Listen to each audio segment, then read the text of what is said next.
بسم اللہ الرحمن الرحیم۔ السلام علیکم، میں ہوں حافظہ ندا۔ ویڈیو شروع کرنے سے پہلے آپ سب لوگوں سے گزارش ہے، ویڈیو اچھی لگے تو ویڈیو کو لائک کریں، کمنٹ کریں، شیئر کریں، چینل کو بھی سبسکرائب کر لیں اور پریس کریں بیل آئیکن کو، تاکہ وقتاً فوقتاً آنے والی ویڈیوز کا نوٹیفیکیشن آپ کو ملتا رہے۔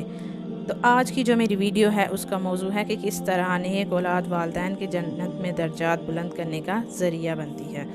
نبی کریم صلی اللہ علیہ وآلہ وسلم نے ارشاد فرمایا کہ اللہ پاک ایک شخص کے جنت میں مسلسل درجات بلند کرتا جاتا ہے تو وہ بندہ اللہ پاک سے عرض کرتا ہے، اے اللہ، میں تو دنیا سے کب کا مر گیا، میرا سلسلہ اعمال تو کب کا منقطع ہو گیا، اب میرے جنت میں کیوں کر درجات بلند کیے جا رہے ہیں؟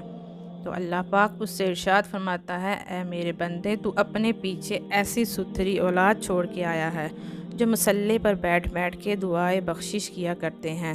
تو نبی کریم صلی اللہ علیہ وآلہ وسلم نے ارشاد فرمایا، او تارک والدین یستغفر لہ بعد موتی، کہ کوئی شخص زندگی میں ایسی ستھری اولاد چھوڑ کے آ جاتا ہے، جب وہ مر جاتا ہے تو وہ اس کے لیے مغفرت کی دعائیں کرتے رہتے ہیں۔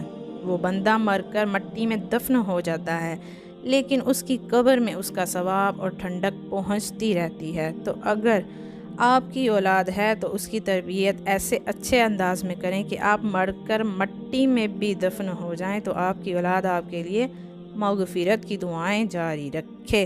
آخر میں ویڈیو اس دعا پہ ختم کرتی ہوں کہ اللہ پاک میرے اور آپ کے والدین کو لمبی زندگی عطا کرے، اور جن کے والدین اس دنیا فانی سے کوچ کر چکے ہیں ان کے والدین کی بے حساب بخشش و مغفرت فرمائے، اور اللہ پاک ہماری اولاد کو ہمارا فرما بردار بنائے، آمین۔ وما علینا الا البلاغ المبین۔